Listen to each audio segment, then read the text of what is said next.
ওকে। আত্মীয়র বাসা থেকে তাকে আমরা গ্রেফতার করেছি। মূলত তার স্ত্রীর বড় বোনের বাসা এটা, যেটা সুনামগঞ্জের দক্ষিণ সুনামগঞ্জ এলাকা, সেখান থেকে আমরা তাকে গ্রেফতার করেছি। আর আপনারা যে দেশীয় অস্ত্রটা দেখতে পাচ্ছেন, এটি তার ভাষ্যমতে তার বাসায় ছিল এই অস্ত্রটি। কোরবানির সময় পশু জবাইয়ের জন্য এই অস্ত্রটা তারা ব্যবহার করত।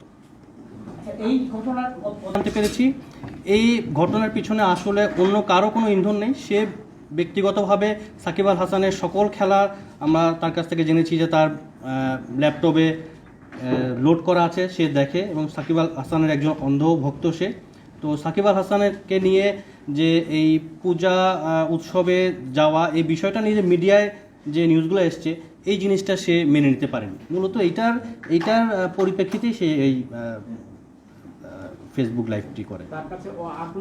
না, তার কাছে আমরা তার বাড়ি তার কোনো অস্ত্র পাইনি। আমরা আমাদের প্রক্রিয়া শেষ। আমরা তাকে আমাদের প্রক্রিয়া শেষে জালালাবাদ থানায় যেহেতু মামলা হয়েছে, জালালাবাদ থানা পুলিশের কাছে হস্তান্তর করব। থানা পুলিশ তাদের পরবর্তী কার্যক্রম গ্রহণ করবে। জি, ওনার স্ত্রীকে জিজ্ঞাসাবাদের জন্য আমরা কথা বলেছি তার সাথে। না, তাকে আটক করা হয়নি। আমরা এলাকায় যেটা পেয়েছি, এলাকার গণ্যমান্য ব্যক্তি, তার আত্মীয় স্বজন, তার পাড়া প্রতিবেশী যারা তাকে চেনে এবং জানে, তাকে তার যে ব্যক্তি মহসিনকে বিচার করলে তার ব্যাপারে এই ধরনের কোনো আমরা তথ্য পাইনি যে সে ধর্মীয় উস্কানি দেওয়ার একটা চেষ্টা ছিল বা অন্য কোনো উদ্দেশ্য তার ছিল এই লাইফটা করার পিছনে। মূলত সাকিবকে সে পছন্দ করে, সাকিব অন্ধভক্ত, তার ওই ব্যাপারটা সে পছন্দ না করার কারণেই সাকিবকে। না, আমরা তার রাজনীতির সংশ্লিষ্ট পাইনি। আচ্ছা, আমরা একটা সংবাদ মাধ্যমে দেখেছি যে স্থানীয় চেয়ারম্যান দাবি করছেন যে সে মাদকাসক্ত। হ্যাঁ, এই ব্যাপারটা আপনি কি জানেন? আবার সে এই ধরনের অস্ত্র ব্যবহার করছে, এই ব্যাপারটাতে আপনারা কি পেয়েছেন বা তার পেশাটা কি? সে বেসিক্যালি আসলে কোনো রেগুলার কোনো কাজে জড়িত নাই, পেশা বলা যাবে না। হ্যাঁ, তো সে যেভাবে চলে আসলে তার পৈতৃক কিছু সম্পত্তি আছে, সেখান থেকে যে আয় রোজগার চলে সেটা দিয়েই সে জীবিকা নির্বাহ করে একটা। আর আপনার প্রশ্নের যেটা, আমরা আসলে তার কাছে মাদকের কোনো কিছু পাইনি, প্রমাণ পাইনি, বাট আমরা শুনতে পেরেছি এরকম 2-3 জনের কাছ থেকে যে সে তার মাদক সেবনের অভ্যাস তার আছে। মানে এটা থানা পুলিশ আরও ভালো বলতে পারবে।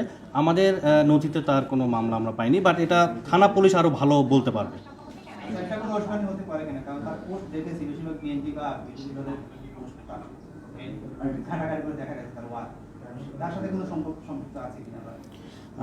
আমাদের প্রাথমিক যে জিজ্ঞাসাবাদ তাতে আমরা পাইনি, বাট আপনার এই প্রশ্নটা আরও হয়তোবা যিনি তদন্তকারী কর্মকর্তা আরও বিশদ পর্যালোচনা করে আরও ভালো বলতে পারবেন। সাকিব আল হাসানকে একটা হত্যা চেষ্টা এবং হুমকি দিয়ে লাইভ করেছে, এটা আমরা আমলে নিয়ে তাকে আইডেন্টিফাই করার চেষ্টা করলাম। হ্যাঁ, তার বাসায় আমরা যখন গেলাম তাকে আমরা বাসায় পাইনি। তাকে তার স্ত্রীকে জিজ্ঞাসাবাদ করা, তার আত্মীয় স্বজন কেউ তার আসলে কোথায় আছে সে বলতে পারছে না, এরকম একটা অবস্থা। তখন আমরা আমাদের বিভিন্ন আভিযানিক দল, বিভিন্ন গোয়েন্দা তথ্য কালেকশন করে বিভিন্ন জায়গায় আমরা তাকে খুঁজতে থাকি। এক পর্যায়ে আমাদের কাছে খবর আসে যে সে সুনামগঞ্জের দক্ষিণ সুনামগঞ্জ এলাকায় তার স্ত্রীর বড় বোনের বাড়িতে আছে। তখন আমাদের একটা আভিযানিক দল সেখানে যায় এবং সেখান থেকে তাকে আমরা গ্রেফতার করি।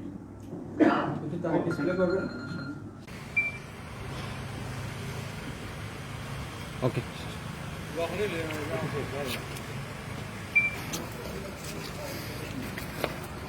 আপনার হাতে দেখেন।